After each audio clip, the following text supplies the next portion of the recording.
Hello, and welcome to the Good News from the Corner podcast. I'm Jay, I'm your podcast host, and I'm also the rector at St. John's Episcopal Church in Memphis, Tennessee. I'm glad you found us. I'm glad you're here. Stay tuned for sermons, lectures, and more good news from the corner of Central and Greer. The story of Thomas is told every year on the second Sunday of Easter, and he has earned the nickname Doubting Thomas. Thomas was one of the 12 who traveled with Jesus and was best known for his doubts and questions about the resurrection. We all know the line that's attributed to him, "Unless I see the mark of the nails in his hand and put my finger in the mark of his side, I will not believe." Thomas was not present when Jesus first appeared to the disciples in the upper room where they shared the Passover feast. The disciples who were present witnessed Jesus' presence and believed that he had risen from the dead. And they tried to convince Thomas to believe them just on their word. But Thomas was not going to go along with that. He had his own personal experience. We've all encountered skeptics in our lives. Some act skeptical to be contrary. Some are just wired that way, and they trust little in their lives, and no amount of cajoling, or presenting proof will change their minds and make them believe. When it was evening on that first day, the first day of the week, and the doors of the house where the disciples had met were locked for fear of the Jews, we might expect the disciples to be celebrating at this point. After all, it's a meal together with intimate friends. But we find them huddled behind locked doors. And John says the doors were locked for fear of the Jews. Since the disciples themselves are Jews, of course, the statement can't mean they're afraid of Jews in general. They're just particular Jews that they are afraid of. They're afraid of the Jewish leaders who were behind the plot to kill Jesus. And they're likely afraid for their own lives, afraid of their uncertain futures.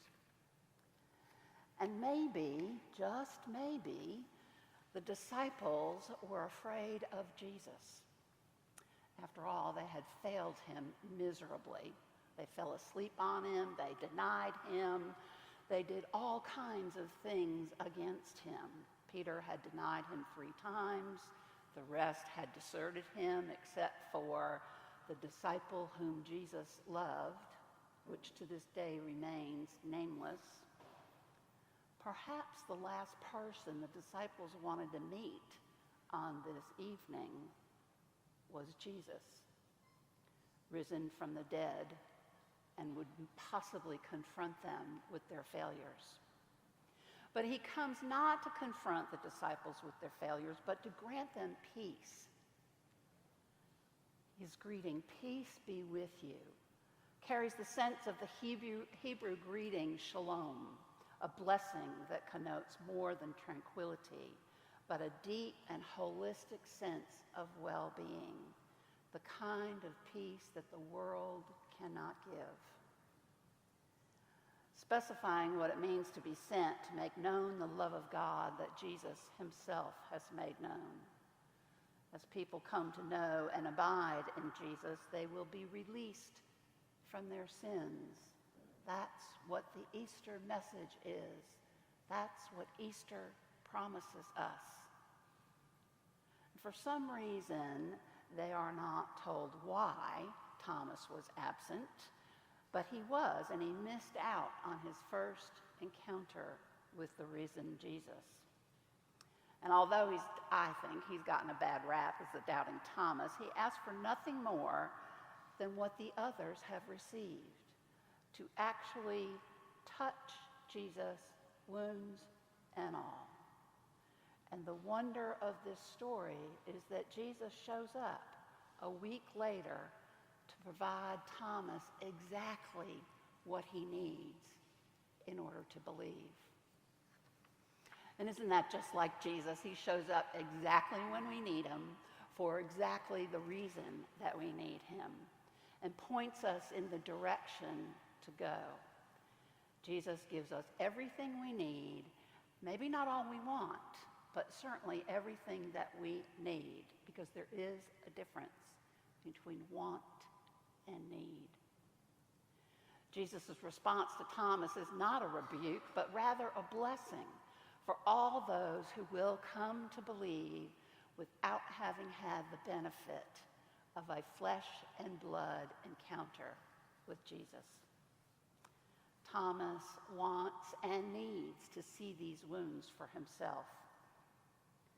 William Paley, a prominent English clergyman and philosopher known for his writings on natural theology and the evidence for Christianity, penned this quote: "There is a principle which is a bar against all information, which is proof against all arguments, and cannot fail to keep a man in everlasting ignorance.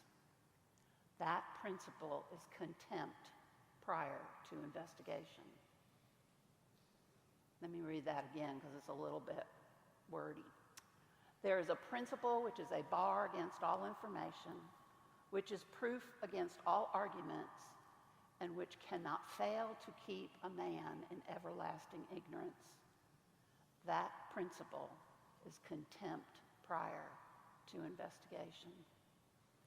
This is a powerful statement about the dangers of prejudging and refusing to consider evidence. I don't know that Thomas had contempt for the disciples' claims. He certainly was going to do his own investigation on the matter and find out for himself. Our commonality with the disciples is their fear and their doubt. Are we really that different today, even after just 1 week has passed when we heard that Jesus has risen from the grave? How do the anxiety and the fear in our lives thwart our own disbelief? Some of the fears and anxieties that keep us locked in as individuals and as congregations is there is not enough, or we don't measure up to imaginary standards of they and them. Health issues, being alone, just a few of the things that keep us trapped in our fear and our doubt. Circumstances and feelings like these can keep us from fulfilling the mission for which Jesus has called and sent us, sharing the good news. The natural thing to do when we're feeling anxious or threatened is to hunker down, lock the doors, and become focused on our own security, rather than taking a step out into the risky mission to which we are called, being present with others, sharing our abundance, being selfless, helping others, and sharing the gospel with all we encounter. The promise of this text is that Jesus cannot be stopped by the locked doors or our locked hearts. Jesus will always find a way in. Jesus comes to us as he came to the first disciples, right in the midst of our fear and our pain and our doubt and our confusion. He comes speaking peace to all, breathing into our anxious lives the breath of the Holy Spirit. That is a promise. Jesus is alive and moving in this world. We can see his work as we listen and act. And when we're paying attention, we can experience his presence through others. We are also capable of radiating Jesus' presence in our lives and to those around us. So take this week to stop, to look, to listen, to welcome Jesus in amidst your fear, and pain, and doubts and reservations. You might be surprised. Well, peace. Good morning. Wonderful to see each of you here today. If you are visiting, welcome to St. John's. I, along with the other clergy, will be in the tower room where you might have come in this morning. I'd be glad to learn your name and tell you a bit more about life in this place. Again, I would say welcome to each of you. If you notice, it's the second Sunday of Easter, as we have heard, and we are planning a big day in the life of the parish. So please be aware, next Sunday, which is May the 4th, we have lots of things going on. The first thing that I would tell you about, I'll show you.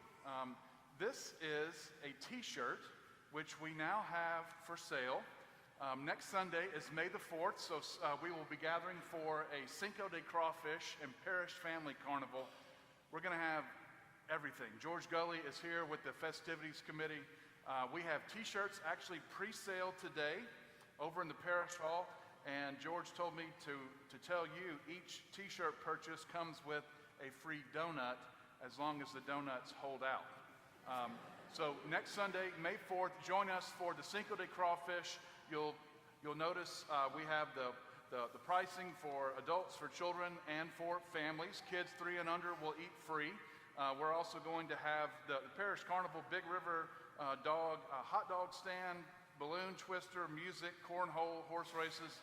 We're going all the way out. So join us next Sunday as we celebrate. A couple more things about May the 4th. Please notice that there will be an acolyte meeting and training immediately following the 10:30 service. If you have a rising 6th grader and older who is not yet an acolyte in this church, join us. Gil Yulhorn, our acolyte master, we will give your children what they need to succeed, to join us in the white robes and to serve the altar. We're always appreciative of these young people, the youth of the parish, and all that they do here. So we look forward to bringing in even more youth to that program. If we didn't have enough to celebrate, at the end of the day, next Sunday, May 4th, we will have choral compline at 7:30 p.m. It will be the final compline offering until the fall. So if you overeat and need to sit and meditate, come at 7:30 for compline. It is a beautiful and moving way to end the day with sung evening prayer. I guarantee you will be pleased if you come.